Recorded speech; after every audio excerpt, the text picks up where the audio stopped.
Hello, everyone. Happy Sunday for those that are live, for those asynchronous. I hope you're having a great day. I'm really excited to be with you all today. And for those of us that are joining for the first time, this is a space where we talk about archetypes. And I feel like we've used lots of different definitions, some very broad, some very nuanced, some very maybe specific at times. But a lot of times I like to start, and maybe that I feel like this is a good place to start today too, to just ask this question of what forms seem to be forming within us or within our field, what patterns seem to be patterning, what shapes seem to be shaping the way that we might move in the world right now or see things, or especially looking just slightly to the horizon. So that's something I'd love to ask people, kind of with that idea of shape shaping, forms forming, patterns patterning. What might be coming up in your field maybe this last week, looking backward a little bit, or maybe just kind of what you're feeling, like I said, on that horizon, on the edge. What feels like, ooh, there's something over there. I was kind of talking to everyone before I hit record that I got some things that have been like on the periphery, on the horizon, but they're not really quite clear and taking full shape yet. So I'm like, let's see what wants to come out of this container. But I'm curious if there might be other things like that for you all. And sometimes having spaces like this to talk about it and to have that space to, and if you want and I really strongly recommend people to come off mute if they want to voice it and see if what comes up. See what kind of archetypal resonances that we're feeling these days. This in this moment, in this right now. Yeah, and see which of the archetypes wants to play. This is a place where we are all invited to speak about what's in our field, but we also invite the archetypes to come into this container and maybe share a little bit more about themselves, about what they got going on, about what they're looking to do in the world, so we can make that connection.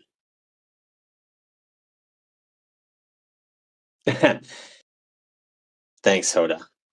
But yeah, would love to hear from people. Either drop in the chat or just come off of mute. I'm gonna ask myself the same question, see what wants to come up right now, and hold space. And I see Hoda's also holding space. So thank you. But yeah, love to hear it.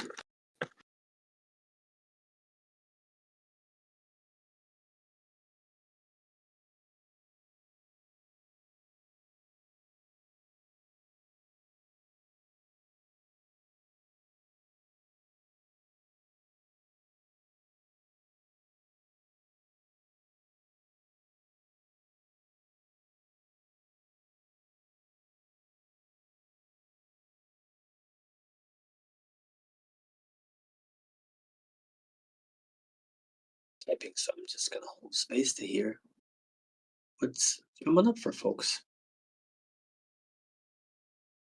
Whoa! Thank you for sharing it. And let me know if you're okay with me using your name in the chat. But someone in the chat just said that they had an emotional release unexpectedly, which can be really powerful. And if you're feeling in the mood to speak about it, okay, great. Thank you, Annie. If you're in the mood to speak about it, um, I'd love to hear it. It's actually really interesting. This connects to something, and I don't want to like pigeonhole this because I want you to be able to express this experience however feels appropriate to you to express. So kind of ignore if what I'm about to say doesn't really make sense. But I saw this quote recently, this Carl Jung quote, and I thought it was really interesting. Actually, I won't pull it up, but he used the phrase archetypal experience. And I thought that was really interesting. And I think he was pointing to something specific about how sometimes we have these experiences, and somehow archetypes are at play. Some sort of resonance happens where th- there's an there's something about it that really makes something real to us that might be hard to make tangibly real without an archetype to bridge sort of the conceptual and the preconceptual, maybe, or other sort of energy and sensorial experience or words. Or so I'll stop talking, but I just wanted to kind of say that's been on my mind and was on my before this container. So I'm really excited to sort of listen to this experience if you're willing to share, Annie.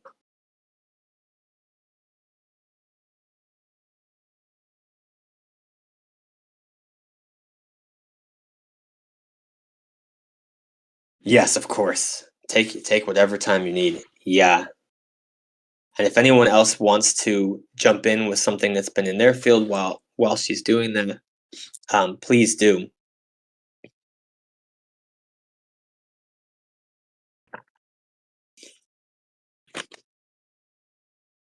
And you did use the word just, so I don't know how recent, but just implies pretty. This is pretty fresh. So thank you for being willing at all to share. Interesting. Today has been pretty emotional for me too. Now that's fascinating. Something in the cosmic weather, perhaps.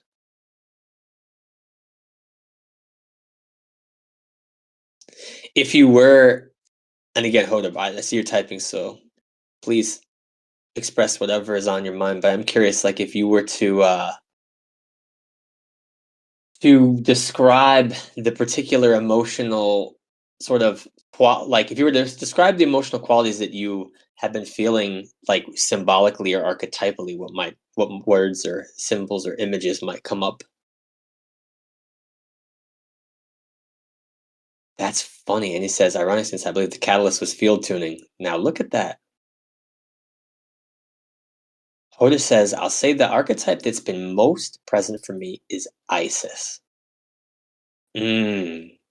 Now, does Isis feel connected at all to the emotional kind of quality that you've been feeling today, or this sort of just that's just more been in your field? And there might be some overlap, but I want to make sure they're not. Oh, okay, no worries. She said she can't unmute just yet. Well, okay, now I can. Beautiful. Sorry, Adam. That's okay. Can you actually re-ask the question again? I missed it because the train was so loud. Oh, I was wondering if there was a connection between Isis and the emotional quality that you said you were feeling in today, and there might not be. Yeah. No, I actually felt really piqued by what you said. What did you say earlier? Like Jung's archetypal. Yes, it was from that quote, and I'll see if I can pull it up. But it was this idea of like the archetypal experience is where we Yeah, like grace. Yeah. totally. Yeah, that's what kind of. I feel like that's how I treat the question that you asked actually at the beginning of every live container. Is like, okay, what's the like environment that's being like co-created by working with this archetype? And so, yeah, I feel like Isis has been very prevalent for me. And just lightly, I guess I'll anchor in what aspect of Isis has I feel like I've been working with or has been coloring my like archetypal experience. I feel like it's like a lunar aspect of Isis. And for me that like relates a lot to like um nurturing yourself, nurturing your body, nurturing your cycles, like all the different cycles that we participate and are on as people, as humans in a vessel. And I also feel like yeah, the presence has been pretty hard to ignore because I've been spending a lot of time with myself lately, which I know is kind of rare for a lot of people just because of the way that like people's day to day work. So I understand that I'm kind of like blessed right now to be able to beep on myself. So yeah, it's just been popping up. Her presence has been popping up in my meditations.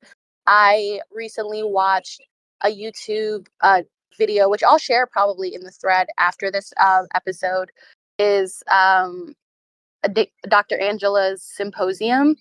And she had a video, like a 25-minute video on Isis and how Isis was absorbed into, or sort of, I guess, kind of started collaborating with like Western mysticism when at its height, like at its resurgence. And so, just lots of cool things regarding Isis. So yeah, it felt on par to like bring into this container. So thanks for holding the space, guys. That's amazing. Thank you so much. I have so many things that are popping up, but I actually really want to tune into you, Annie, because as you said, this feels so aligned. So I want to see if this is feeling aligned, if you're up to it, with some of what you were sharing earlier.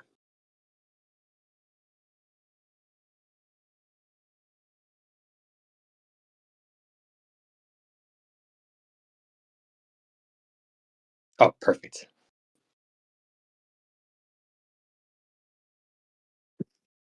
Oh my gosh, hi. Hey. Okay, so I collected myself as a shock to me and all others involved. But it was really strange because when I first, like, it was like the second I joined, I just started crying, which is how I tend to like release my emotions. And I had been talking with a friend like right before this saying, like, I'm probably going to cry again. So I'm fine. But I do have very expressive emotions as a person. But I was talking to them and I was like, I just noticed like a couple of hours ago, I was having this like anxiety in my field and I couldn't tell where it was coming from because nothing is wrong.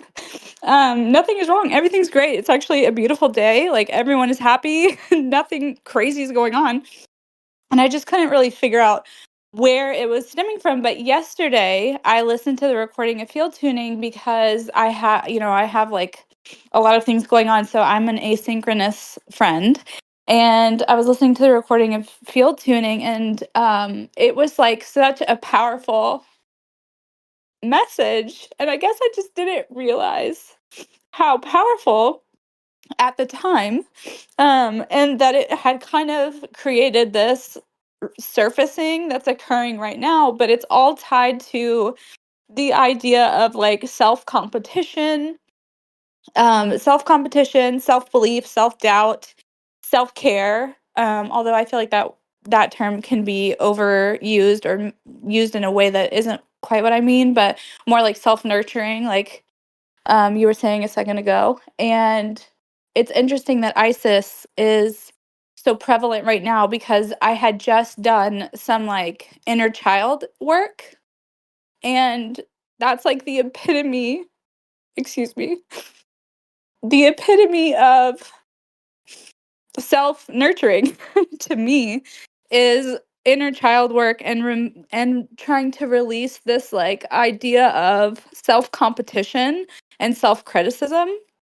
And instead of viewing me and my versions of me as a competitive force with each other, switching the idea to being a team with myself is like kind of what my healing experience is about right now. And instead of like blaming or shaming or criticizing or whatever, learning how to like celebrate and support all versions of me, past, present, future, now, all of that.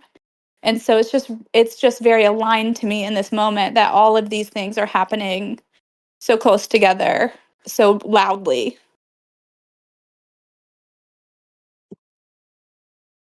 Wow.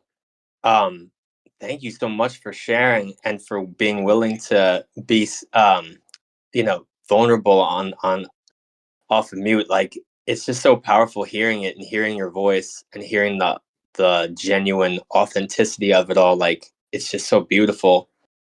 Um, wow. And like there's so much of what both of you said that's that's really standing out to me. But like one thing that I want to just call out right away is I don't think I've actually ever, or if I have, I don't remember. I don't know if I've ever heard the term self competition, but damn, that's juicy. Woo!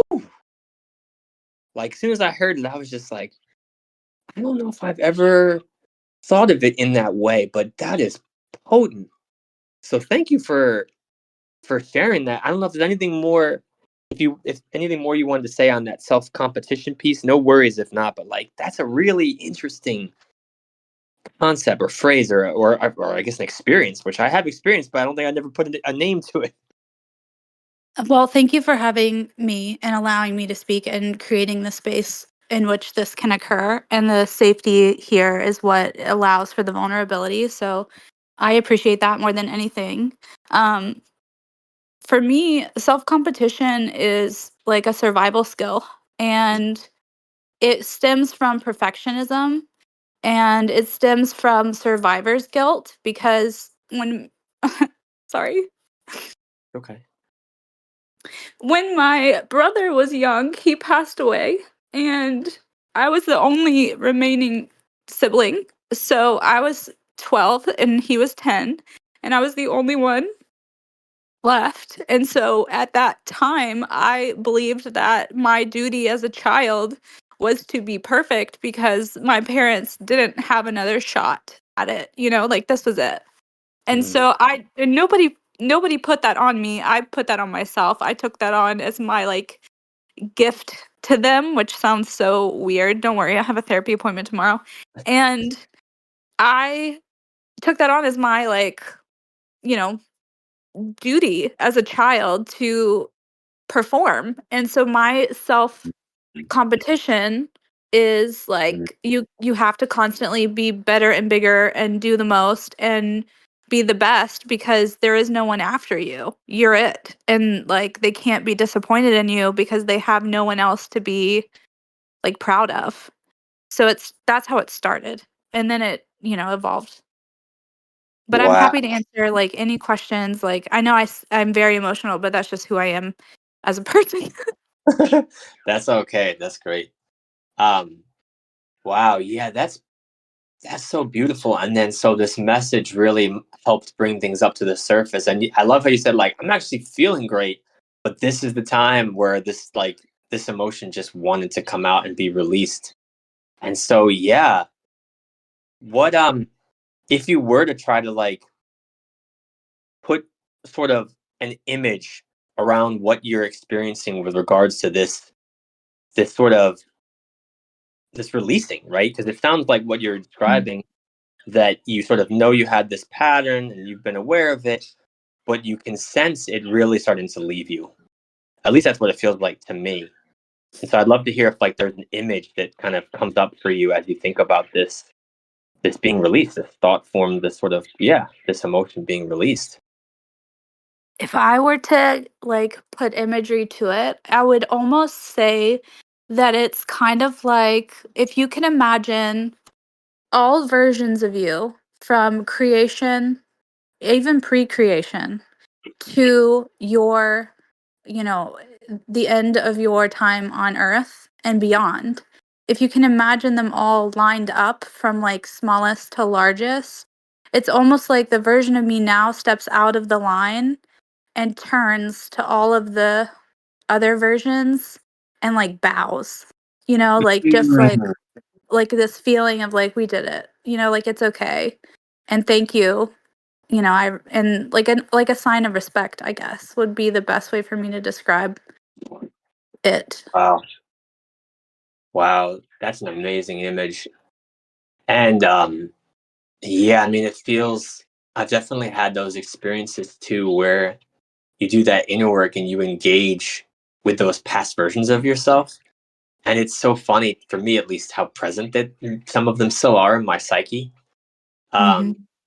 and you're right that like sometimes I love how you said like shifting to like more of the team versus a competition because there have been times where I've like really been upset with some of those sort of like I'd say especially like the teenage or like early 20s version of myself that's still in that psyche and I'm like dude you're messing my stuff up now and I'm all these years later but now I've become a little bit better about kind of meeting them where they're at and trying to bring something to them and I think this is beautiful how you had also felt so aligned when Hoda was mentioning ISIS, because obviously I'm not someone I've never worked with ISIS. I haven't dove deeply into her.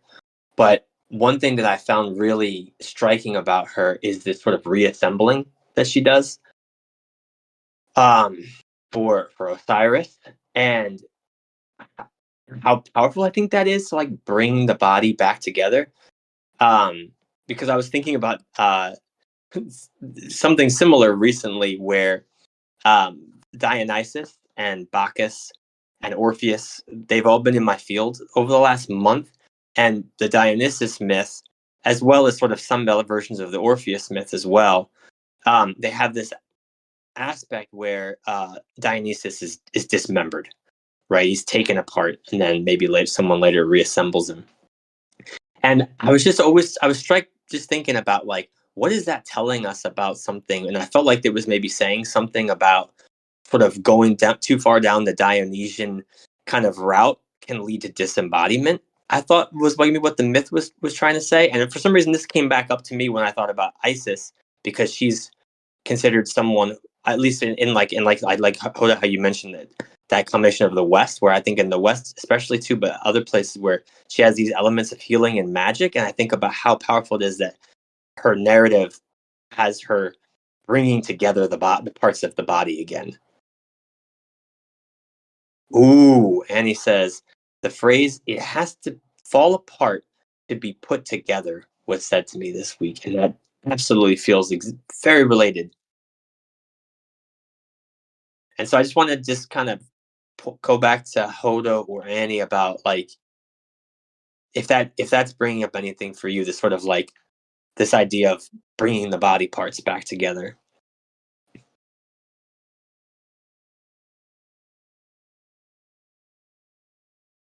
Well, yeah, thank y'all both for musing and sharing out loud. I was really touched by what you shared, Annie, and I guess on the surface level, the first thing that comes up for me as a reflection to what you all said is how even in Isis's traditional myth, how her like healing and I think partnering with Nephthys, her sister, and I think Anubis to help reassemble um, Osiris, it always kind of, I won't say rubbed me the wrong way, but I guess for me, I'm like, even when I first read the story, I guess my first impression was like, why can't she reassemble herself? Like, why can't she use that? Why can't the same healing power that's being used to reassemble the psyche of man be used to reassemble the like reality and the psyche of herself? And then I think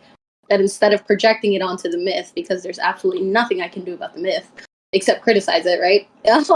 Out loud is I think to kind of re-embody that poweress like in my own practice, where I think what Annie spoke to, like this idea of this collection of selves and this myriad of selves coming together to yeah, I would say like I guess for me like to kind of reconfigure or to recounsel like the present self or the self that I'm embodying at any given moment, which can kind of seem chaotic, but I guess to the example of healing across time spectrums, that has been really alive for me. And in the sense of working with childhood aspects of myself, teen aspects of myself, but also like the self that I was yesterday, which might be like, which might be some of that Isis medicine, like really like integrating into my system. But yeah, I guess that's, I don't want to like polarize the conversation to be like, well, why can't she just use the healing on herself? But kind of bring it to a more like anchored, nuanced perspective that I think regards the internal work that it takes to even feel called or to feel qualified to, maybe even offer one's healing to another person. Yeah. Mm. I think first of all, I will say like you should never feel bad about pushing back on myths. I feel like that has been something that has been consistent in this space. I feel like several times we've sort of pushed back on it, or maybe pushback's not the right. I think it's just been honest about some of these myths and how there are opportunities for us to, I think, co-create new ones. These things are still in flux. These stories are still happening, in a way, at least in my opinion. So yeah, I just wanted to say that real quick. That's really interesting. Yeah, and I like that honesty. That yeah, you're why couldn't? And I don't know why. Yeah, that is a good question. That is a very good question.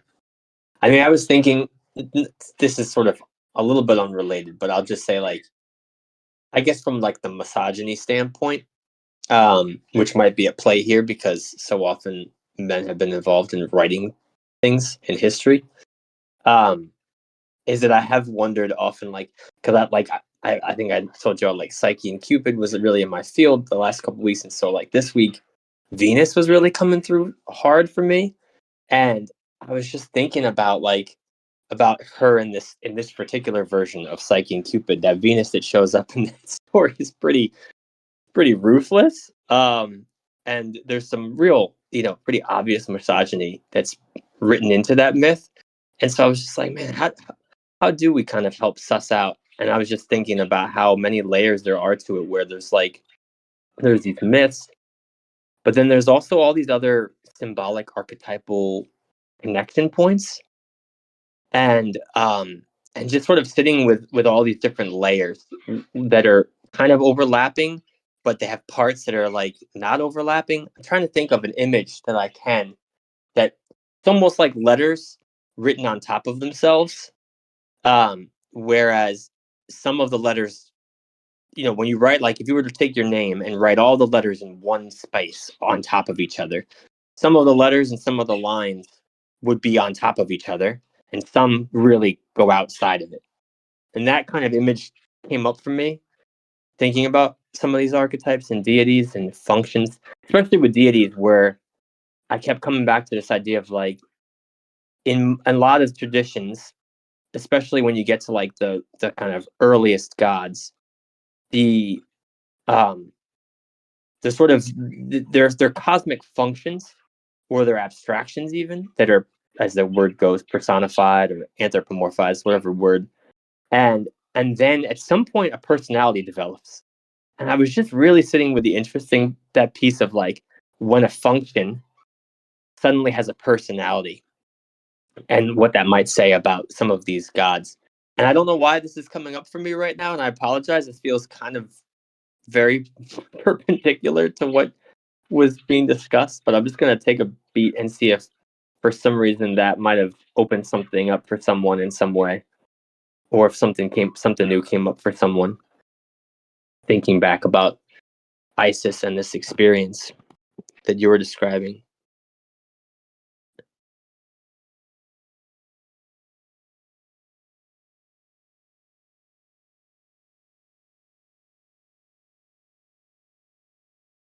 Mm. Yeah, I appreciate you saying that, Adam. I think what comes up for me is, yeah, how a lot of like practice or pre-Christian religious like rituals were kind of, or let's say like indigenous like worship practices, um, where people of all like lands and backgrounds were like worshiping the lands and like worshiping, the nature that was surrounded them. um, I was thinking about how a lot of those practices seem to be, I can't speak for all of them, but a lot of those lineages seem to sort of work with the deity as an abstraction. And Mhm. like how I think as time like goes on, which is one thing that was really prevalent in Dr. Angela Puka's like video, was how like Isis, it's not like Isis came from where she was in Egypt and then like came to the West like physically. It's like the abstraction of Isis, and the abstraction that is that like liminal process of self recapitulating, making oneself whole again, I guess you can say. That abstraction made it to the West. So like, I guess, yeah, like at face value, what you're saying does make a lot of sense, and then even on a deeper level it checks out, like according to like what I watched from the video, and also just in my own research and realizing that a lot of like what painted religious practice for a long time, or devotional practices, was working with these abstractions and then allowing like persona to be filled in through one's like personal lens, which is something that we do a lot in the room, where we just talk about deities like flagrantly, where we're like, oh my god, like this, like one of my friends and I were talking about it recently, where she asked me, she's like, do you ever have beef with a god? And I was like, girl, let me tell, do I? Like, I have beef with gods and goddesses all the time, but I think it also can easily mirror like the internal battle too, that I'm on my own path, where it's not like, again, I'm not fighting this idea or this concept. I'm kind of taking myself to task to understand myself like with a more clearer lens, so Mhm. it's something that totally is welcomed here in the room. Like, I should probably ask a question one day and be like, who do you have beef with today as a god or goddess?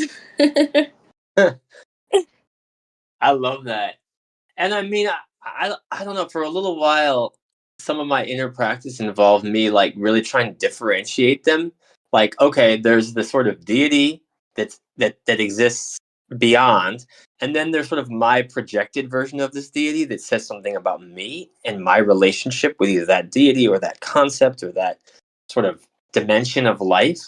And sometimes that would help me when I was really like worried I wasn't being reverent enough or anything. But I like how you said like with more exposure, you're like, yeah, I got beef with some gods and goddesses. Yeah, that's hilarious. Um, I love this term, self-inspection. Yes, yeah, and Annie, like, I'm curious, like, thinking of this, like, this experience. I don't want to lose sight of it. I think it's such a helpful. I just love this, like, thinking about some of the message. Like, to me what I love about the way you described it and how it's kind of aligns with some of the experiences I've had, where these things they come to the surface, but there's all this activity below the conscious level that's happening at the subconscious level where like things are working, right? There's negotiations or there's sort of new knowledge, new things coming into fold in different aspects of ourselves. And then suddenly there's this ripening. I think Nobu used a phrase a couple weeks back with this ripening karma. And that just keeps coming up for me like that's such a beautiful way to express this. And I know it's hard because this is down underneath the iceberg, Annie, but I'm wondering if like you can recall any like particular, and the reason why I keep saying image is because is like that archetypal piece, right? Where like I do believe that we can get somewhere with some real work with just like the mental, but I feel like the archetypal thing is something like with our dreams, right? Like instead of just like thinking thoughts, we're doing things.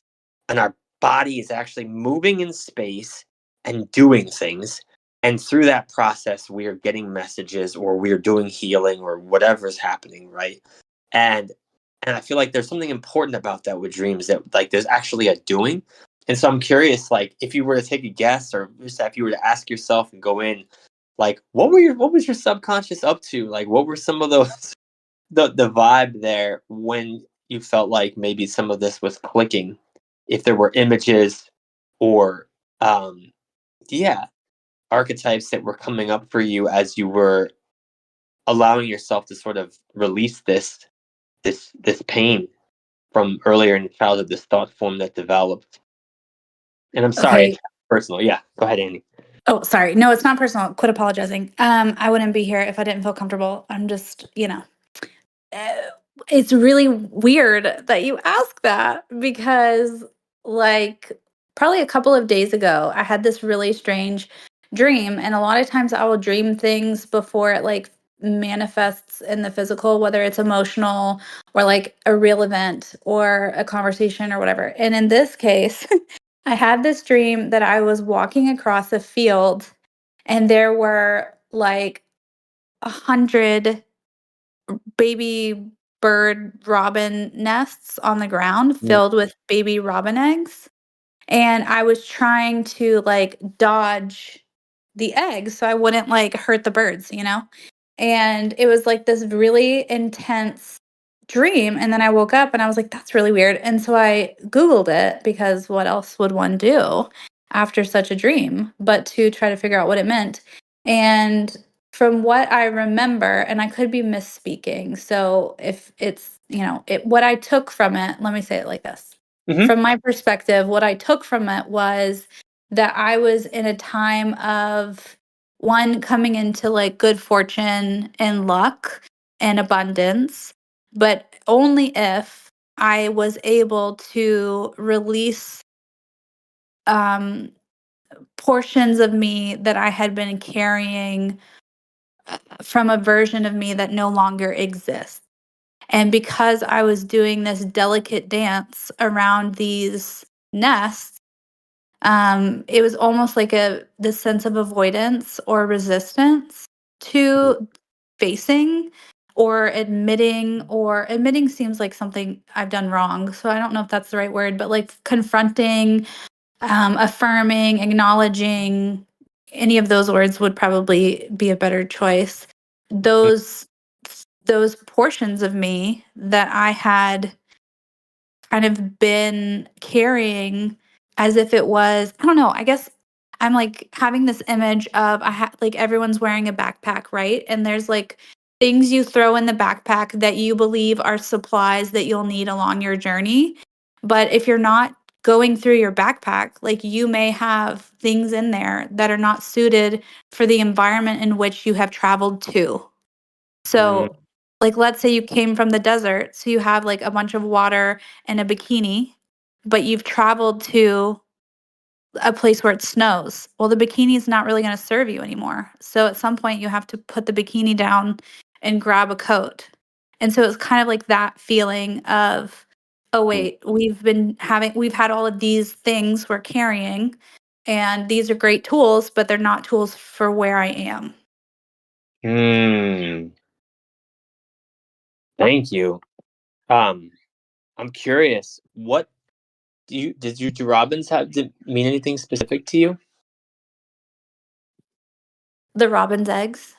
or just robins in general? Like for you, like Oh, that's something that. kind sort of, but not really. I mean, no, I can make it stretch to mean something for me, but birds in general mean something for me because Mm, my grandmother, okay, this is like kind of a long story, but I'll try to like make it not that's so long. okay. My grandmother was, first of all, this is really weird. Okay, my grandmother used to read us Greek mythology growing up. That was like our entertainment when she would keep us. She would read us all of the Greek mythology stories, and we used to play as like 8-year-olds, we would play like Medusa in the backyard. It was like it's like this family Oh. joke we have because that was like what we would play that she was gonna get us. Anyway, so my grandmother, who is I'm seeing all of the synchronicities as I say it, heavily into Greek mythology. She used to have these two little porcelain bluebirds statues that we would play with at her house. They're very small and they're very breakable, and we'd always get in trouble, but I always wanted to play with them. When I started having my like very first spiritual awakening, one of my main spiritual symbols was two bluebirds, and I couldn't figure out why those, but I eventually made the connection to those two bluebirds, and they have since followed me throughout my spiritual journey, and I will save you the time on in all of the ways. But if I were to like tie back a bird to me, then yes, bluebirds are very much a part of my spiritual experience as a human. Well, first of all, that is beautiful, and what an amazing experience to have. I think it came up recently too. Like grandmothers, like there's just something special about grandmothers. My goodness. But how fascinating that bluebirds has this beautiful resonance with you for like a spiritual awakening. And robin's eggs are famously blue. There's blue eggs that contain potentially a bird. Very interesting. Wow, that's really beautiful. Yeah, and I'm like, sometimes I feel like with archetypes too, like, and yeah, I'm just guessing by your voice, you're American, so like there's these phrases that I sometimes wonder, like, if how our subconscious does it, because like there's like the whole concept of walking on eggshells, right? Like an archetype of walking on eggshells. Yeah, I'm an American too, so like, and that was on my field too. That I was like, yeah, there's some sort of archetypes with America that could be really fun to play with in a special container one time. I think to be like, what's wrong with America? That could be a whole other topic. But anyway, like with American archetypal language, there's sort of like walking on eggshells, right? And then there's don't put all your eggs in one basket. And like, I just for some reason those were like those archetypal things were coming up when it was like there's this like very tiptoeing around instead of eggshells, literally eggs, and instead of eggs in lots of baskets, it's lots of nests. I'm just saying those out loud to see if anything stands out because these are really interesting images and imagery. Hmm.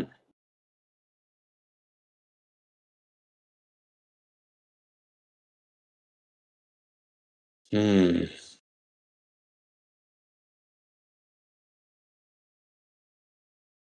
And I'm sorry to go. Well, I'll stop apologizing. But on this dream, like, because it feels so potent. Do you recall any sense of tension when I was listening to you? It sounded like there was some tension maybe around like walking around and being careful around them. And then I also felt like you were describing some tension afterwards. It was like, but I feel like the tension you're describing was sort of maybe what you were feeling outside the dream. I'm curious if you, and maybe I'm wrong, but I'm curious if you remember feeling any tension in the dream. I think all of my tension was felt outside of the dream space. It was like it was almost really lucid in the sense that, like, I was aware that it was a dream as it was occurring, or Mm. at least I don't wanna say dream. Let me not say that because it feels more like a download than a dream. Ah, Um, it okay. felt like like, when you are dreaming something and you're like, "Oh, this is important, like, you should remember it." Mm-hmm. And you have that, like, moment where you're like, "Oh, I know this is, like, not obviously real life, but, like, this is a significant thing." It was kind of Mm-hmm. like that, but I remember in the dream just being like, "Oh, cool, we're gonna go through these this field of nests. It's gonna be fine." And then as the I don't know, it's almost like I was like a NPC in a video game, and, like, my awake-ish or lucid self was, like, controlling this character that was me in this event, and, like, I was more nervous about trying to control the character of me Mm. than the character of me was being nervous, which is really deep if you think about it and you tie it back to Yeah. what we're discussing, as I'm saying it out loud, it's like, "Oh, well, like, obviously, that makes a lot of sense," because we're talking about allowing, parts of your old past, present, future selves to surface, and then trying to, like, control the environment in which they are surfacing and how they are affecting you in the now, when that is silly because there is no way to control the past or the present, Mm. really, or the future. So it's just interesting that, like, my sense of tension relied on control, and control is a coping mechanism to perfection, and the perfection is the portion of me that I'm releasing from self-competition. You know what I'm saying? Like, it's all Mm-hmm. interwoven in that way. Yeah. No, that's a read right there. I got nothing to say but amen. Wow. And I mean, that is so true though, right? Like, I think about that all the time, how like being an introspective person is so beautiful and going in is so beautiful, but there's a difference between like going in and like going in and trying to control everything. You know what I mean? Um and I love how you could sense that there was something. You didn't say this, but like the way I'm feeling it was like there's almost something lost when we're trying to take control. Whereas if you had just let that sort of the dream you or the astral you or whatever you want to describe it to just walk, she'd probably be fine. But that sense of tension comes in where it's like, oh, I gotta do this, I gotta walk. And it's like, yo, she was walking already before you started thinking about how she gotta walk. It feels very related to that self competition piece that you described earlier, and certainly feels really related to stuff that's been in my field for a while and in my own experiences of sort of, yeah, like this weird push and pull of like wanting to know all these different aspects of myself, and bring healing and bring harmony, but sort of when something comes up that is against the preference of the ego self or the self that sort of becomes aware of a thought or a pattern, um, how quick that part suddenly wants to like take control, or like, what do I do in this situation? I got to do something right here. I got to, take the right step. Um, and how so much can get lost in that. But wow, I feel like you read that perfectly, personally. Whew. Yes,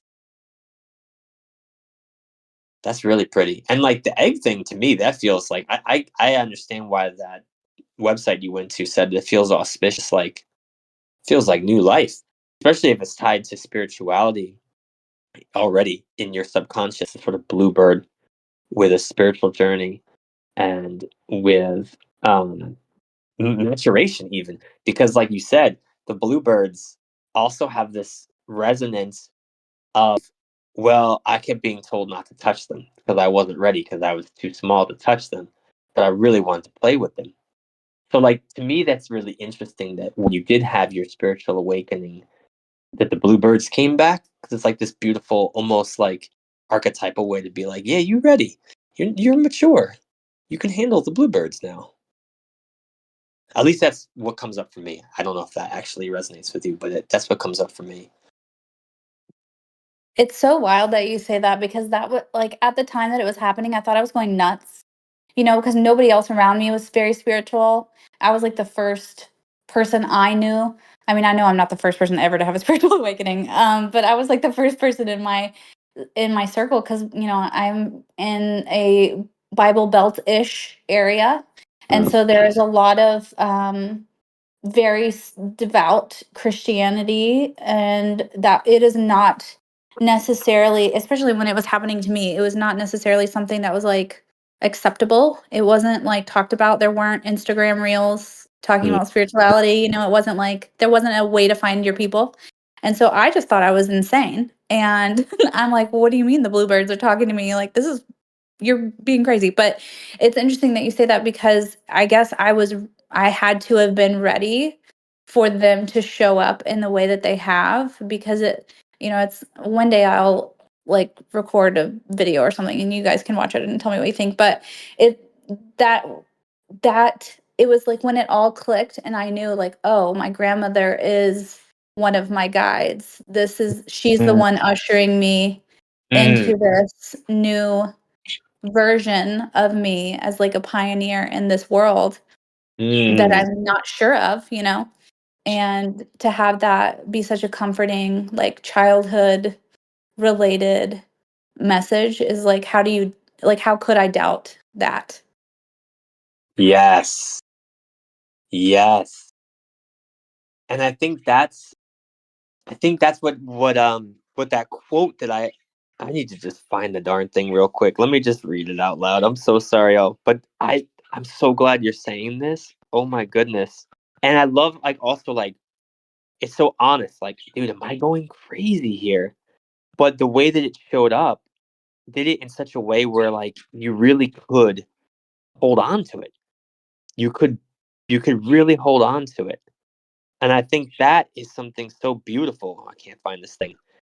You know, but I think in the quote, like, is really speaking about the sort of archetypal experiences, and he was using it in the frame of grace, where he was like, it sort of comes, and this is Carl Jung is the quote. So instead of saying God, he's talking about the unconscious, like it's grace coming from the unconscious, right? Because that's the language that he's comfortable with, or at least at that time when he was doing this quote, and he calls it an archetypal experience, which to me is really pointing to these blessings, these awakenings, these downloads, these things that happen, these initiations, like Hoda saying in the chat, self initiation. And thank you. I should have been updating with the chat, but Hoda was saying it aligns with how she understands self initiations as well. Um, is that there's this archetypal experience where, yeah, to someone else, they might be like, what are you talking about, bluebirds? Like, how does that prove anything? But like, because of your background, because of who you are, because of what your subconscious is, that bluebird experience made it so that you could really believe in it. It could be true. You could feel it as truth, because it's like, no, I know what these things mean, and you can feel it. Like it really is like this doorway. It's this bridge. At least that's what I'm feeling right now. That it was a bridge for you, where you could say and you can really start to make more sense of what you were experiencing and feel that tangible connection with your grandmother. Wow. Yeah, Hoda says, yes, it's already in your Akash, the etheric field. And it's pretty fun that it was in the field too, in the stream too. I couldn't help but think that, especially if your grandmother was always doing Greek mythology, like I just thought of the Elysian fields, right? In the in the underworld. Oh no, that's yeah. It's meant to be. Yes. Yes. Wow. Thanks for sharing that. Thank you for sharing that. I'm just really, and that's what's so great about these experiences. Like, but I think that's what makes spirituality so interesting, and why community is so powerful for this. Because if you know, it's really that. If you don't know, then it's like, well, hopefully you can listen and appreciate it and have some sense of curiosity and openness. Um, but there's just this knowing that can come when you've had these experiences, and you can see like, wow, what a gift that this thing came to me and made itself known. Oh, that's so great. Annie says she feels lighter. Oof, that release. I'm getting like body chills thinking about the release and the water too. Like the release of water with the tears. Like I'm just thinking about that too. Like just how powerful crying is physically, spiritually, emotionally, but also archetypally. Releasing the waters. So the waters have to flow. They always go down to the lowest point. And so when we're crying, it's like let them go down to the lowest point, back to the earth, instead of us having to hold on to them. And they become water weight in our body and in our subtle body, right? Mm. And he says, yes, we are water, so we must release portions of ourselves, literally. Yes. And let it flow back to the earth. Let it flow right on back. You can take it. You can find it use for it. That's the thing, the great economy of the underworld. They know how to use everything.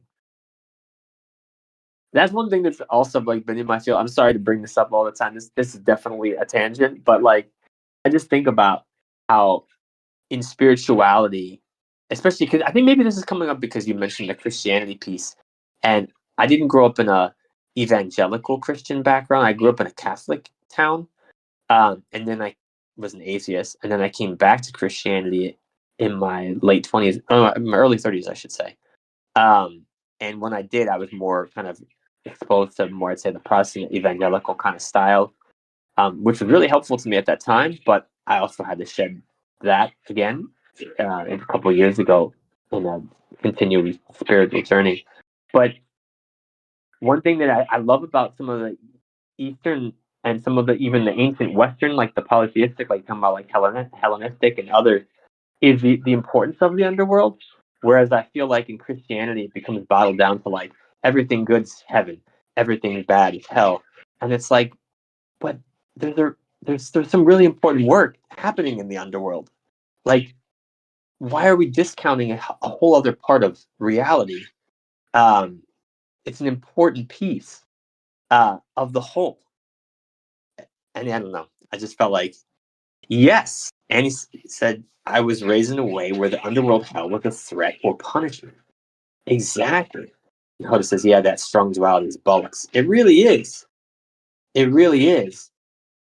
And I think some of these ancient religions and Eastern as well, like they really help, especially those of us that kind of went into that Christian modality or other Abrahamic modalities even, but especially Christianity, I feel like maybe that's the one I know the most about. Like we've got some healing to do on our understanding of concepts of the underworld and what's below.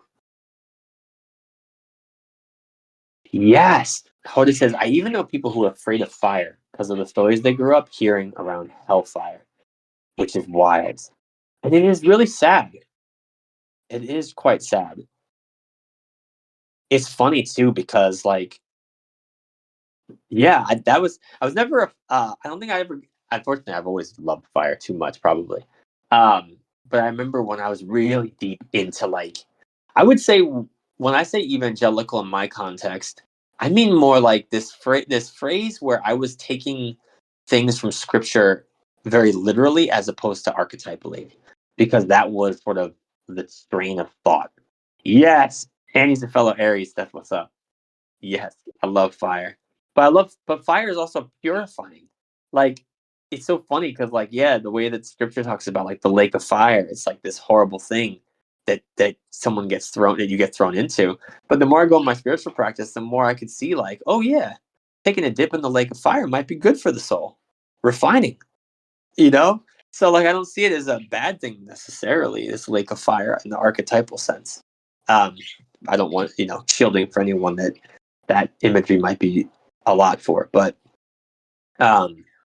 anyway, Like I said, that was a tangent thinking about the tears going back to Earth. Let me bring it back down. Get myself grounded. Now that fire is cleansing to you as well. Yeah, I feel that too.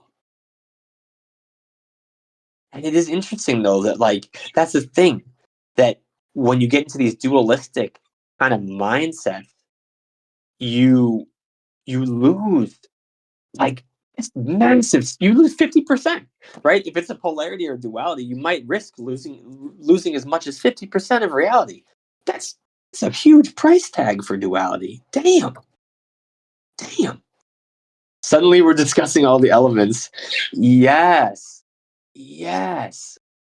Um and then this that's great conversation about always lighting something and using fire in your inner practices or before sessions. You had to clear the space, right? To purify with it, bring that fire element. And I mean, I love the old ancient Vedic stuff where these guys were really fire priests. Almost all these rituals were around fire. And I think recently I was talking about also Hestia and Vesta and how in the Roman and Greek, the fire was also a really prominent piece of their practice. And yeah, the elements are just, to me, like I never get tired of talking about the elements. I think the elements are so, like, they never stop being interesting to me ever. Um, and I love, yeah, I see this, and he says, elements in the body as a form of release, water is tears, fire is movement to me, air is breath. Absolutely. Absolutely. And I love fire as movement. Yeah. Yeah, because there's heat when you're moving around. It's like that's crazy. I got a fire lit under me, right? Got that fire in your belly, that solar plexus in archetypal idiomatic form. Yes.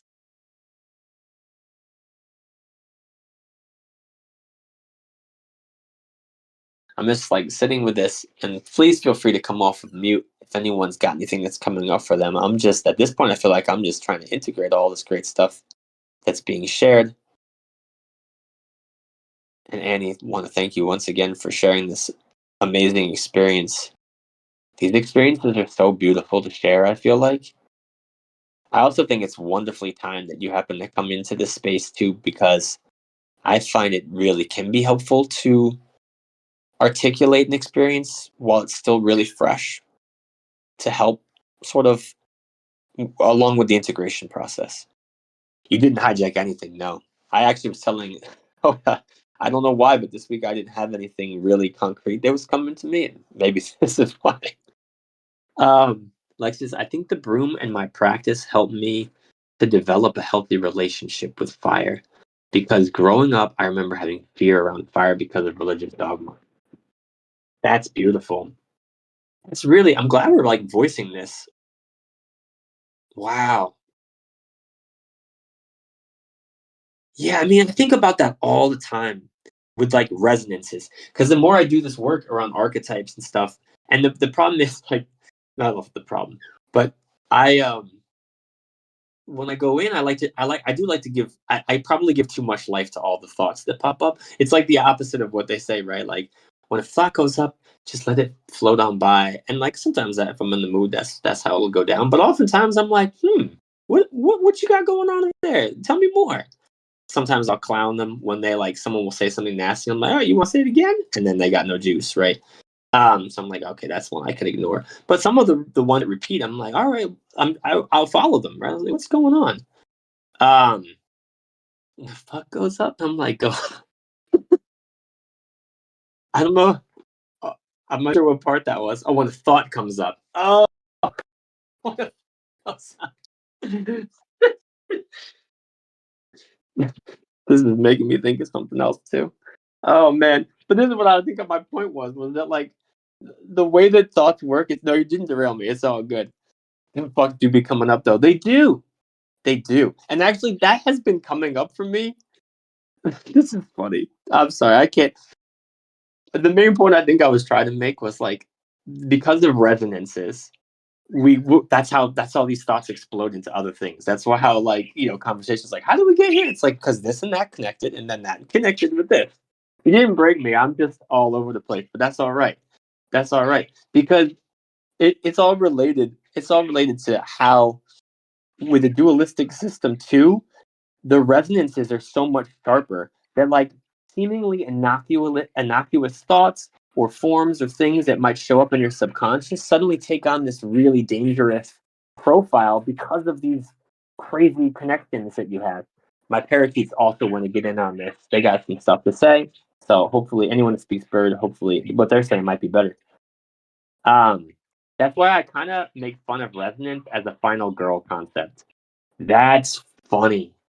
Yeah, because resonance is not always good. I mean, it's good, but like it's not always maybe helpful or healthy. Kind of like Annie was saying, like you know, if you have all you got in your bag is the bikini and you're in the tundra, that's not great. Well, things might be resonating, but if those aren't the things you want resonating in that moment or that experience, then you're in trouble, right? And so I feel like that happens to me all the time. Like the things that come up and resonate might be a bunch of triggers, might be a bunch of bullshit that I haven't healed yet, and I'm like, oh no.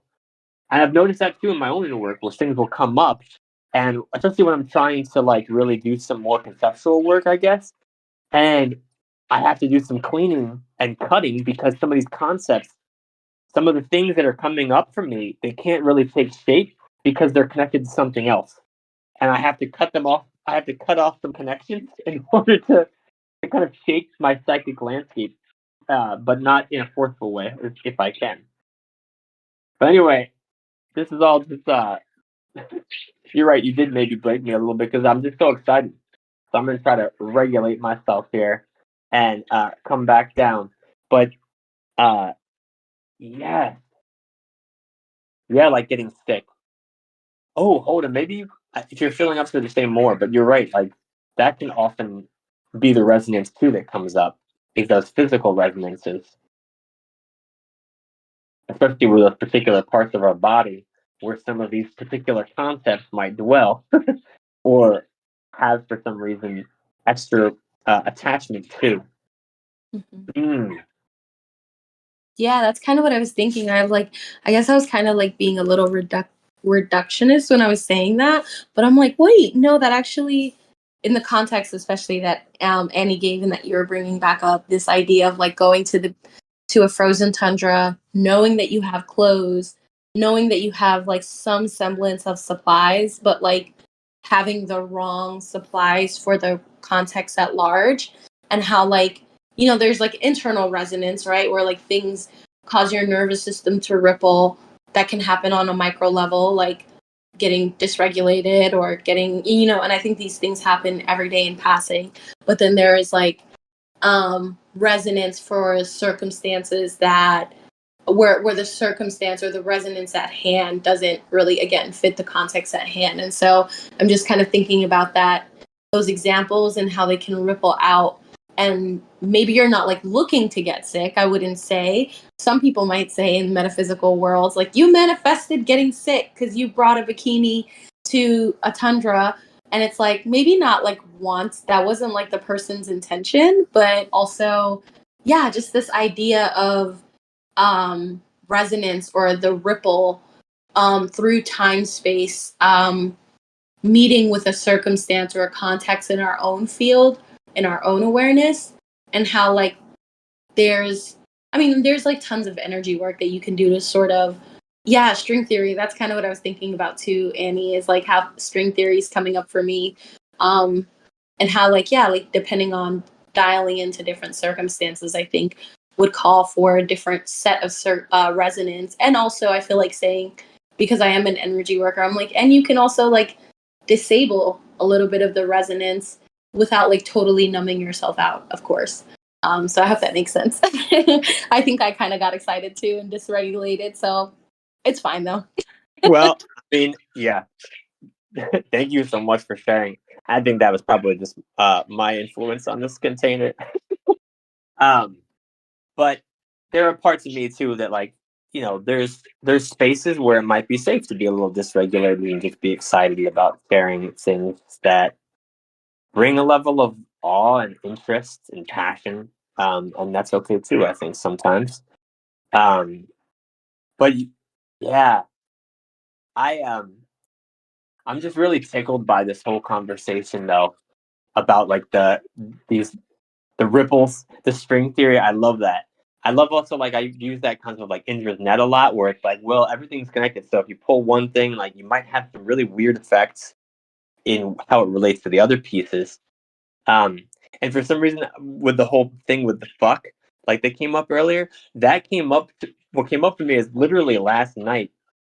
I was just thinking about, how I'm an American and the words that I use, how they show up in the psychic landscape for me, and how, as a culture, that shows up in our collective psyche. And I just think about the the word fuck, like how much we use it in America, and how, especially where I came from, I'm from Jersey, right? So that word is like it's like every other word when I was a certain age, from like 15 to like 24. It was it was such a predominant word in my vocabulary, in my lexicon, just popping out my mouth left and right. And then I'm like looking back in my 20s and was like, man, I had a whole lot of sacral problems in my 20s and 30s. These don't feel like unrelated things to me, do they? And isn't that interesting that like this is a language at a collective level, and America does seem to have some significant sacral issues at a collective level. Well, maybe we're throwing around the word fuck too much. Or maybe we're throwing around the word love too much. Oh, I love this, I love that. Okay, but that's what we're using love in a very possessive way, because in English, love is like what in other languages might be 14 different words is all just love. And I just think about like these words, man, they really got a lot of juice to them. And if we're not careful, what else are we bringing into our field with these words? Anyway, same with shit. We use shit all the time. It's like I feel like that probably says something about our root issues. I think that says something about even just some of the scatological, to be gross about it for a second, but like even in the dream world. So I had this one coaching class where she was talking about recurring things in dreams, and she said one of the most recurring dreams that people have in all those classes is this is gross. I'm so sorry. Trigger warning. Is a toilet filled with poop that can't be flushed. She said that's one of the most recurring archetypal images in the dream landscape. And I'm like, that makes so much sense. A, because at an archetypal level, that kind of connects with a lot of things about how we need to release and get rid of things and let things go, right? And and hygiene and self hygiene and all those archetypes. But I also think of like from an American standpoint, where we use the word shit every other day, like it's gonna like we're gonna be obsessed with it. We're gonna have weird digestion issues because we can't stop. Anyway, I'm gonna look at the chat because I went on a little word tangent, but yes, please, everyone, anyone want to come off mute and add to that? Yes, how does I'm thinking of how words can be spelled. Exactly, exactly. Mm, the first manifestation tool. We're constantly telling on ourselves. Yes, yes, we are. I have something to add. Please. It it kind of reminds me of the idea of confirmation bias, like what you're Mm, expecting to see or hoping to see, you will continue to see, but like in the sense of like speaking. So what you're speaking into existence just by speaking, you are creating more of that in your reality with or without knowing that that's what you're doing in the first place. mm, It reminds me of confirmation bias, like because, well, and I can only relate it to myself, right? Because that's what we do. But for me, I used to be a verbal processor. So I would tell people things in order to process the emotion. And so I would like if and this is like when I was a teenager. But I would have an event or something happen to me. I would be unable to self-regulate, self-validate. I would have to call someone and tell them the story for them to validate me so that mm, I could feel like the satisfaction of self-validation. And then the conversation would end and I'd be like, okay, I'm good. But then that self-doubt, tying it all the way back to self-competition, mm, the self-doubt, the self-narrative would creep in and plant all the little seeds. And then suddenly I'm back to being dysregulated, and I would go back out to find another person to then again speak the story through in order to process. But what I was doing in those moments was just not manifesting, but just creating suffering. I was allowing myself to continually suffer as opposed to truly facing and handling and processing and releasing myself. Yes. It's it's so interesting that like I feel like we were talking a little bit about myth at the top, and this feels so related, right? Like this is like to me it's really speaking to that tendency of all of us to do our own myth making, and how some of us took that to other levels, right? Of really bringing in our network, our friends, to help us create these myths around what we're experiencing.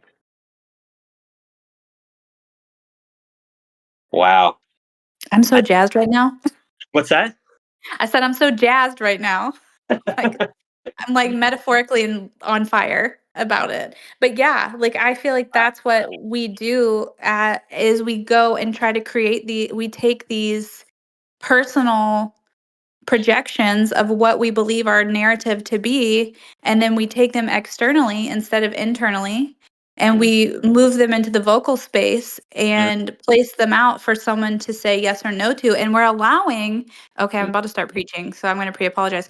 What we're doing is allowing these people who are not in our same lived experience to then Ah, dictate how we're going to experience our own experience moving forward, because they mm, confirmed or denied what we believe to be true for our own reality. So we're allowing these individuals to create and construct our own reality instead of having and holding the power to do so ourselves. mm, mm, mm. Yes, indeed. And for some reason, the way you described that, which was so beautifully said and like so true to my own experiences, I think of that phrase like they say, like nature abhors a vacuum, right? Or and sometimes I've heard power abhors a vacuum too. I feel like mind more than anything abhors a vacuum, where we have this experience, our mind's not sure what to make of it, and it's so desperate to create a story around it, so that heaven forbid the mysterious elements of what went down can be alleviated. We can be relieved of our mystery. We can be relieved of not knowing, and we can work with our team of writers uh, to come up with a storyline that puts our hero in the right place. It's an amazing thing that mind does. The cosmic writers room. Yeah, yeah. That to me, that all stems back to control, because if you can know the story, you can guess the ending. Mm. Mm-hmm. Mm-hmm. Mm. Yes. And I think a lot of us are obsessed with endings, right? How does it turn out? Just need to know. Oh wow, you are so right about that. Mm-mm-mm. You can't end on a cliffhanger. No, but that's Like even right. in fiction, that's like the No, ultimate you really can't. experience is a cliffhanger, because then your mind is left to wonder. And Yes, the mind likes completion. The mind it, likes closure. It likes an end point. it does. And isn't it funny? Like this might be a little bit unrelated, but just because you mentioned the cliffhanger and this, like, isn't it funny though how, like you said, the mind doesn't like the completion, but when we watch our favorite shows and we can't wait to see what happens, and we let our mind fill in the gaps, we start to get wed to it, and then when we watch the sequel or we watch the next episode, we're like, ah, we're disappointed because it doesn't track with what we projected mentally about. It's like, damn, we could have actually just enjoyed this art if we just let it be. But no. It I feel like it's that way too if you predict correctly, because it takes like the shininess away. It takes away that like first experience. Mm. I think that Hoda says is saying in the chat, fear of disappointment, question mark. And to me, that tracks with me, at least. I think it probably shows up differently for different people. But this pattern showing up for me, I think is very much related to a fear of disappointment. I Absolutely. agree. I feel like it's like the ultimate self-protection is to try to manage whatever narrative, whatever story, whatever ending, however you want to label it, trying to manage those expectations is 100% like a survival skill, a human survival skill. That's how we survived, Yeah. right? Like you had to know when someone was going to attack you or if you had shelter or where the animals lived so that you could eat. So you had to predict constantly in order to survive because at that point, like our primal instinct was if we don't get fed, we die. If we aren't warm enough, we die. So now in this like modern world, we're predicting much different things that don't appear to be as like Maslow's hierarchy of needs go important, quote unquote, but they still are very prevalent and important to us now. Yes. Yes. And like it's to it's I'm feeling like the way you're describing this beautiful like evolutionary component of this pattern is just making me think back to, I kind of hinted at it, but something that's been in my field a lot is like the birth of personality. I'm just gonna leave that there to see if that pops for anyone, but like how once personality properly understood comes into the human consciousness, this survival goes just from, instead of before it was just sort of bodily survival, now there's this sort of personality survival that's in the mix. And wow, is that a weird thing? Talk about a weird resonance, right?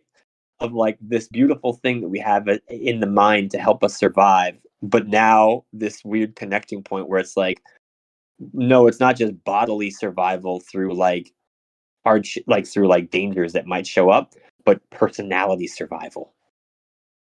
Yes, Harder says yes. The lengths we're conditioned to go to protect our concept of self is. Mm, mm, Yeah, and it makes me kind of feel into how like that evolutionary reflex itself has probably like evolved as we've evolved and as consciousness evolves through time. Um because I think sometimes like I can see it in myself personally when I'm walking into the grocery store or the DMV and I can feel my reflex, my evolutionary reflex to like scry the room, see if it's safe, scry mm, myself, see which parts of myself I'm identifying with, and then walk into that room and then like see those expectations like literally dissolve because what I expect and what actually happens. I'm kind of like seeing the two screen effect from like 500 Days of Summer, where it's like expectation and reality. And I mm, think constantly, or like when we're conditioned, or we have been conditioned to project that distillation process externally, and like I feel now like more evolutionary, at least for myself. I'm like scrying my internal temperature more than anything mm, because I mean 8 times out of 10, knock on wood, my environment is safe and I'm choosing safe environments. But you know, there's circumstances where people can't manage that, of course, which is a whole nother topic.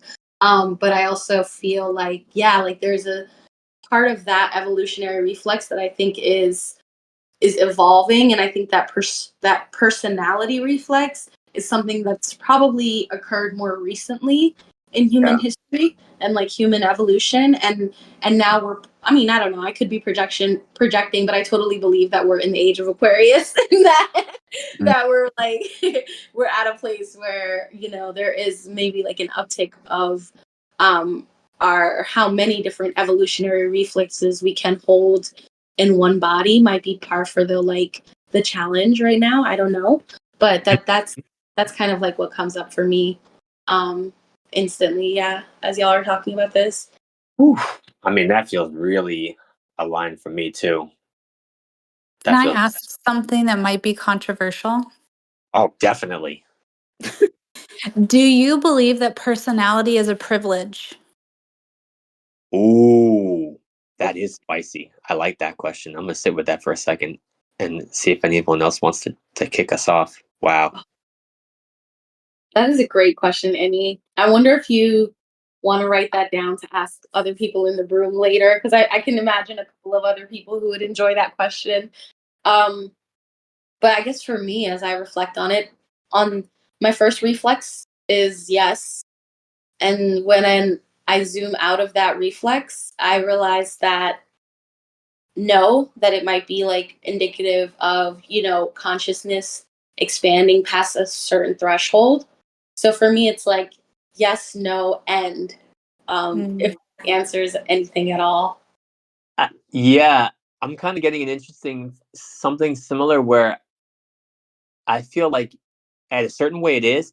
For me, I feel like shaping a personality or like cultivating a personality or coming at it from that lens of like, this is something I'm working on, that is a privilege.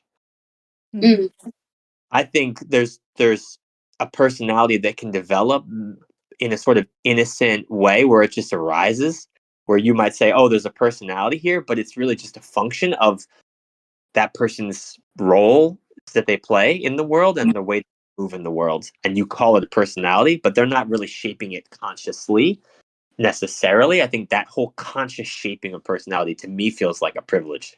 mhm, My like first thought is about the dichotomy of nature versus nurture. I think there's a portion of personality that is nature based, and Mm, there's a portion of personality that is nurture based. And like you're saying, in order to be able to nurture the personality, I believe that that is a privilege in a sense because it means that you have the emotional, mental, spiritual, physical capabilities to do so, whereas others may not be in a place that they could. And mm, their personality is based off of the sheer nature of survival. yes. Mm. But the personality thing is really interesting where it's like, where do we think this thing really like I like how you're saying like the nature versus nurture. I think the part that messes me up a little bit, well not messing me up, but I found juicy in this moment, and I know we're kind of coming up on time, so sorry to add more juiciness to this. Because I was thinking about this recently as the privilege of self-differentiation. Yeah, I think that is really important, that self-differentiation. But I also like when I was thinking about like the gods as like certain gods, like okay, I thought about like Indra in the Vedic, or like maybe even Zeus in the Greek, because they both have some similarities. Where before you get Zeus and some of the Titans, a lot of the gods are like more like big picture abstractions, right? You've got knights, you got Nyx, and all these things. Um, and then you get these individuals who are striving, willpower. They have wants and needs, and they're trying to take control, right? And you get the Zeus and Indra type figure. To me, it feels something related to this birth of a personality, where I feel like, and I think there's something interesting about that evolution from like a deity as a function, or like a cosmic function, or sometimes people say like a force of nature, versus a set of preferences. And so I think with the personality thing, I'm thinking about that too. Even from like the nature versus nurture, you have like a lot of how we think of personality, I think, comes down to like preferences. This person has these preferences. They like this versus that, or they like that, right? And so a lot of our personality seems to form around our preferences. But I find it much more interesting to see personalities that have developed based on the roles or the functions that they're playing in their community or in their family or in the land. Yeah, because I feel like some of the way that the latter example that you gave, the way that personality arises in those environments, tends to be more organic and tends to be more, like you said, it's something that people don't consciously cultivate. Where like I'm just thinking about people who grow up in like more rural or more like pastoral societies, like their sense of self is defined by the role that they play within their ecosystem. And then at some point in their lives they do get the privilege of self differentiation by either going to school, moving abroad, marrying into a particular family. And that privilege, different cultures, in different lands have um, different ways of measuring and assuming and sometimes dictating who that privilege goes to. And so, of course, I feel like there are distortions there as well. But I also, yeah, I agree. I think that there is something organic about the process that you named, where persona gets cultivated in environments where the goal isn't to have this like perfectly cultivated personality that's like perfect at everything, but the Mm, goal is to cultivate the person within the centralized role that they play for the with throughout the whole. mm, mm, mhm. And Annie, do you want to say more about what you said about the privilege of escape? I guess what came to mind when I was listening and imagining that scenario as like a lived experience was like, what about the people who are in like an urban impoverished area who don't have the option to do anything to escape their ecosystem or the role that they play, because I think there's a lot of earthly things that go into um that play into the part of like, okay, just to say like a different experience would be like, yes, maybe you're in like the experience that you're describing where you're in a rural area and it's the certain personality role, et cetera, et cetera. And you're able to step back from that role because you aren't relying on like the financial assist from those people, or maybe you're able to make a new way in the world because of earthly resources, right? So Mm-hmm. what if you are, how is the lived experience different for someone who's unable to escape their ecosystem because their earthly resources are not there and they're forced to be in that role moving forward? Like they have no other choice but to be branded as a liar, a cheater, a stealer, because that is how they have to survive. Wherein on the other side of the you could label them a survivor. Mm, Mm-hmm. wow, that just took this to a whole other level too, Annie. Thinking about sort of in this like the privilege, like we're talking about the personality of privilege too. Something about the way you described all of that also made me think about how certain people can are better able to reflect or deflect, I should say, or not take in what other people's labels of them and how they identify them as, whereas other people are not able to, right? Where if their community, other people are labeling them such, how that label can get stuck easier.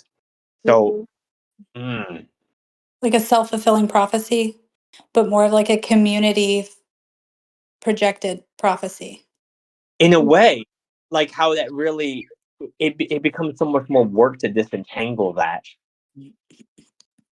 Yeah, and it's also just like the nature of like you know that it can go two ways, but because maybe that other person is in a higher status or whatever you want to call it, or a more privileged position, they just have less of this they have to deal with, right? They have so much less they have to disconnect from and really do their healing from. Mm, yeah. That brings up like the idea of groupthink, like how people can get together and all have share an opinion and then convert that opinion to fact simply because they all believe it and then Mm-hmm. project it onto members of that community.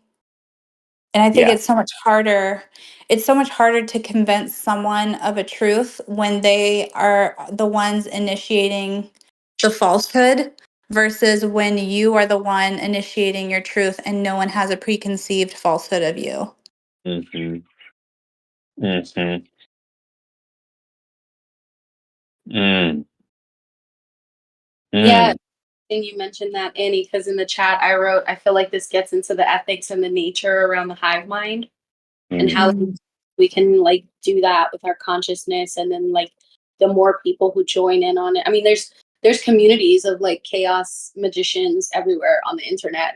So I feel like it's not, I mean, and then so many different organizations, and then like a lot of the culture of the West is kind of oriented on building structures and infrastructure for hive minds to like perpetuate for better and for worse. I feel like it's fair to kind of like name that, but I also, yeah, I feel like that's kind of what you're speaking to as well. Like, what if the hive mind or the groupthink of a particular environment is not substantiated or isn't supported by like the individual, or like the individual doesn't have a say in what goes on in the like the groupthink, or like how the groupthink is perpetuated, or even what the groupthink tends to lean towards results wise.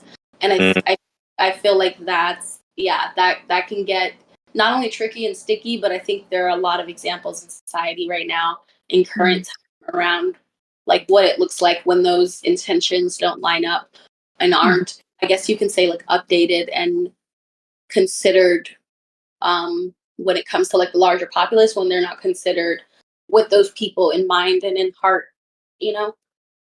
Yeah.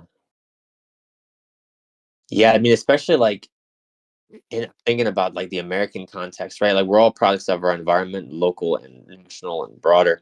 And like in America, like this trend towards collective identities and our identities being tied up to collective identities, like the term in the most current time, right? They use the word like identity politics. And I'm trying to say this in an apolitical way, like just like almost like an anthropologist, like looking at America, like I think it does say something about the American psyche, this identity politics. I think actually has a lot to do with the fact of just the national landscape of like basically being, this resurgent Roman Republic while also still trying to do some sort of healing or maybe some bringing back of like an ancient Greek idea of democracy, and how these things are really built into the collective psyche. And I think it's really interesting on this question about personality too, is like nowadays a lot of personality sometimes will also come down to like in America at least, like what identities, like what do you identify with? What are these collective identities that you also identify with? And how those overlap with political affiliations. It's just so messy. It's really messy.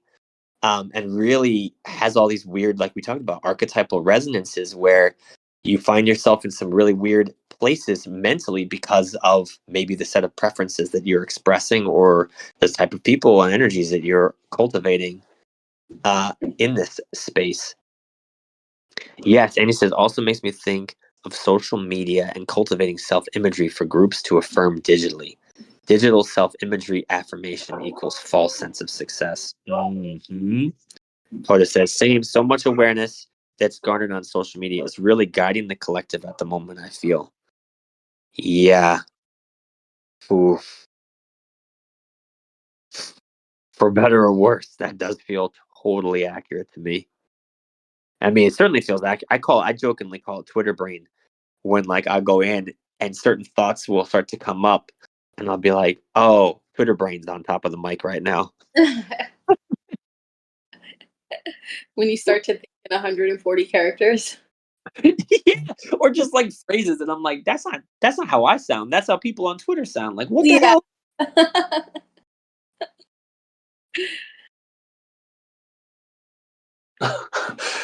Oh wow. And Lump, I know we're kind of like you kind of jumped in. I'm curious if anything's standing out to you. Thank you for joining us. It's been an interesting one today and been really exciting and fruitful. I feel like we talked a little bit about self initiation too and everything. So anyway, I just want to check in with you, Lump, if anything's coming up. Hey, I'm so sorry. I got distracted by something and stopped paying attention. So I will pay attention and now that I Oh, have a moment. oh, no worries. Sorry about that. Oh, I mean, I think part of the reason why it's been wild is I've been getting distracted while I'm hosting the space with all these exciting ideas and things that are coming up. Yeah, and we are squirrels today. Yeah, that's the vibe I'm feeling. But I'm having fun. I'm having fun, and I think I've picked some pretty cool little nuts to squirrel away and chew on later and marinate on later. So I'm appreciating all the sort of sharing of the seeds, to use the squirrel, to stick with the squirrel metaphor. We all that Hoda says I got my nuts too. We all got a little nuts. I think maybe because I do want to be mindful of time, and I do have to jump off in a second here. Maybe that might be a good place to wrap up. And it's okay. I know, Lump, you're kind of just joining. Maybe you have some other metaphorical nuts squirreled away. But yeah, I'm curious if anyone wants to like share any takeaways or things like in the metaphorical nuts. We're talking about like things you might be squirreling away for later that you might bring up in your own inner practices or your meditative or contemplative practices, or things that you think will just be sitting in your subconscious field after this conversation. I'm going to ask myself the same thing and kind of go quiet for a second and hold space for anyone that wants to share in the chat or hop off mute.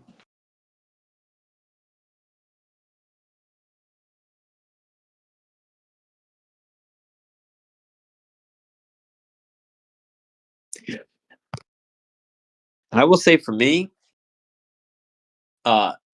yeah, I think there's so much. So the one that's coming up, that's like coming up for words expression, is this self competition piece. That, like I said, this was the first time I'd heard that phrase, that idea, and I really thank you, Annie, for bringing that, and I thank you, Hoda, for inspiring some of that with field tuning. It sounds like, but yeah, I think I'm really going to be sitting with that, as well as the script writer archetype, sort of the cosmic writers room that came up. And Lump, this was a sort of comment about this practice of mind, or this pattern that many of us have fallen into, of like something happens and we need to instantly build a myth around it. We need to build a narrative around it, and using our friends to help us do that.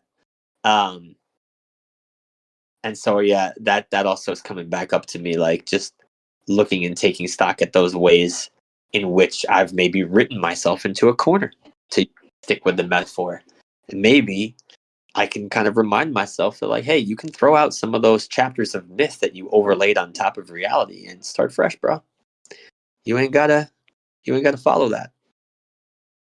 Anyone else? Oh, thanks. Yeah, someone's saying there's a little bit too much to try to pick just one. Yeah, well then what I'll do is I'll just, before I close out, I just want to leave some space for any closing thoughts, remarks, anything, literally anything that comes up for someone before we close. I just want to say thank you, Adam, and thank you for everyone for holding this space. This was a really fun conversation, so I appreciate it. Thank you. Thank you so much, Hoda.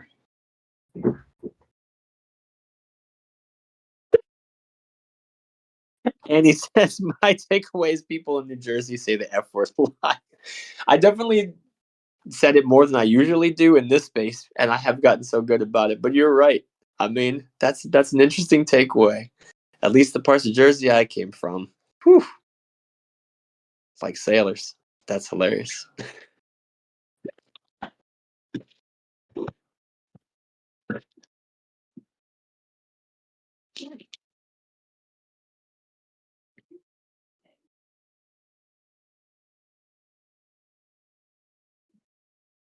I see people typing, so I just want to hold space for our last thoughts before we close out. Yeah. Okay, that's funny. And he says she loves the idea of the cosmic writing room. Imagine that as a meditation or a way to manifest. Yes. Yes. Okay, I'm going to say one last thing and then I'll be quiet. But like my brain immediately goes to, okay, let's say there's something in my life that I want to change or manifest or create in my own reality. I can go into my cosmic writing room and envision myself writing it into my book of life. Mm. Mm. Beautiful.